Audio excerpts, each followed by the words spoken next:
Our last major fire was in 2019, just come through roaring, you know, extreme fire. A lot of the banks here has sort of suffered a bit. So we really need to have our A game for how we're going to manage these bushfires, and we need to use all the knowledge systems we can possibly use.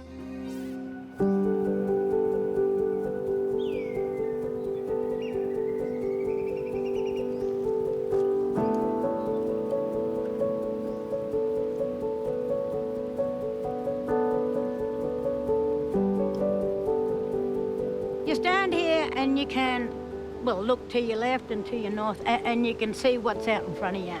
The sense of serenity, you know, like you can come up here and sit for hours and you just blend back into nature.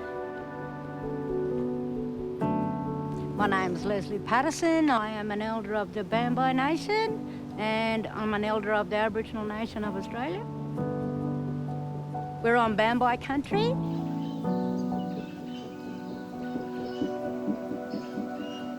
So there's 11 of us rangers. You know, we're all brothers, sisters, cousins and aunties and uncles. And what our role is to look after country, bring it back to the country our ancestors had it. So talking about stories, you know, doing dance, talking language again, talking about cultural burning and how it's benefited our people for thousands of years and how we've been here for thousands of years and we are the longest living culture on this earth. My name's Tremaine Patterson and I've been a Banbai ranger here for 11 years now. Our people did some artwork on here. We had the echidna, the kukra in Banbai language. We also have kangaroo and then also along which people indicated days' journeys to the next food source or water source.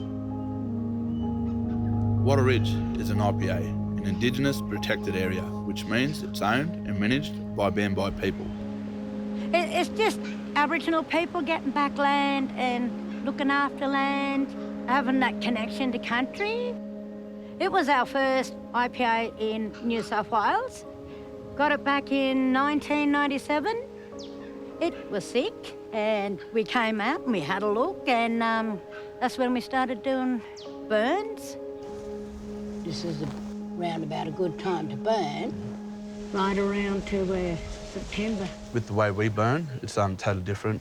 We do it at the right time of the year. We don't decide when the country needs to be burned. She tells us when it needs to be burned. So that's who we listen to. And that's our job as our people to be able to look after country and know that knowledge as well and get it passed down from our elders and pass it down to our younger generation. So that knowledge keeps continuing. Before we do a burn, we look at which part of the country needs burning first, so we'll go assess it. We'll put in containment lines. We'll have all the rangers out there to help. We'll look at which direction the wind's going. We'll have a start ignition point, and then we'll just walk it from there. We'll just follow it. We just use grass to push it along. We use the wind, the sun, the heat. It gives enough time for the animals, the creatures, the critters and all that to get away. They can smell the smoke, they can feel the fire coming. So when the smoke hits the trees, the seed pods open up, and then when you know, the winded country time comes, where all the wind's blowing, and then you know all the seeds are getting flicked around, and then they hit the ground, and then the rain comes, and then it soaks it all in, and then summer comes as well. So there's all that process you've got to look at as well. You know, our people knew that, and it's sharing that knowledge and to be able to hold that knowledge and keep it going. That'll get this country back to its natural state. Won't be in our lifetime, but you know, hopefully our children's children can, you know, just keep pushing that along. At this time, I'd like to introduce Michelle McKimmie. She's done her PhD on Wattleridge. She's an ecologist. So my PhD is looking at cross-cultural science. So how Indigenous and non-Indigenous people can work together to bring together two different knowledge systems to understand how to manage our environment better.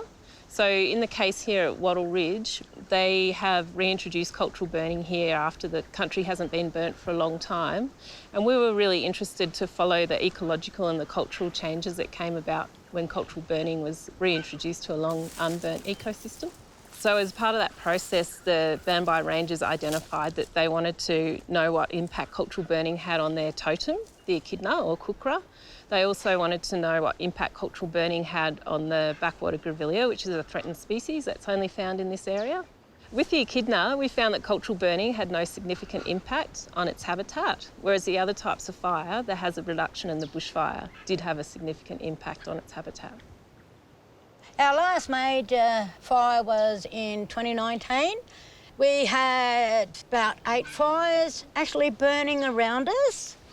Yeah, just come through roaring. You know, extreme fire. Australia didn't need it. A lot of the Banksia has sort of suffered a bit. A lot of the eucalyptus trees, they're sort of coming back slowly, but I'd like to see the trees come back a bit quicker. There's plenty of grevilleas around. Like you can just see some of them coming through. Yeah. In this area, we call it the backwater grevillea because it only grows in this area. We've tried different ways of stimulating it to grow too, but we found that the fire's the best for it. It germinates en masse following fire. So we put one cultural burn in and it killed 40% of the mature shrubs, but it also stimulated a mass germination event, which meant that there were both old growth shrubs and the new generation of seedlings in a multi-age community. But then with the bushfire, it came through and it killed 99.6% of all the mature shrubs. So it just took out all of the old growth grevilleas.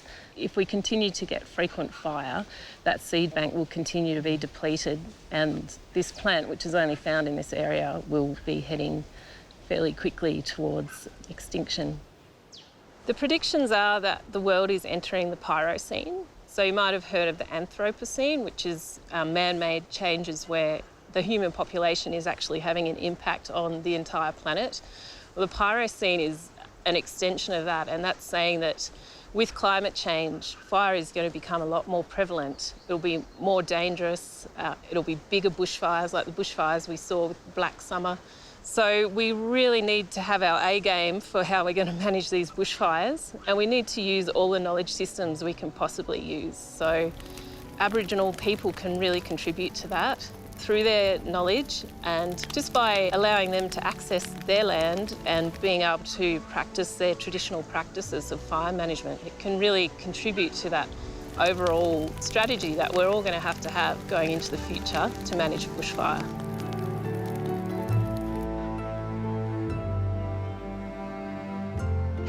Our grandparents and parents, fought very hard, for us to have this country to be able to work on. So I take that with a lot of pride. To be able to do the work, that the older fellas have set out for us to do, to bring back culture, to bring back language, to be able to look after country. And it's a spiritual connection our people have with burning country as well. It's a healing process too. So it's up to us now to be able to bring that back and to start teaching that as, to our children. Very important. We all live in the one country and we've got to work together to make this a better country, a safer country for everyone, for ourselves and for our future generations.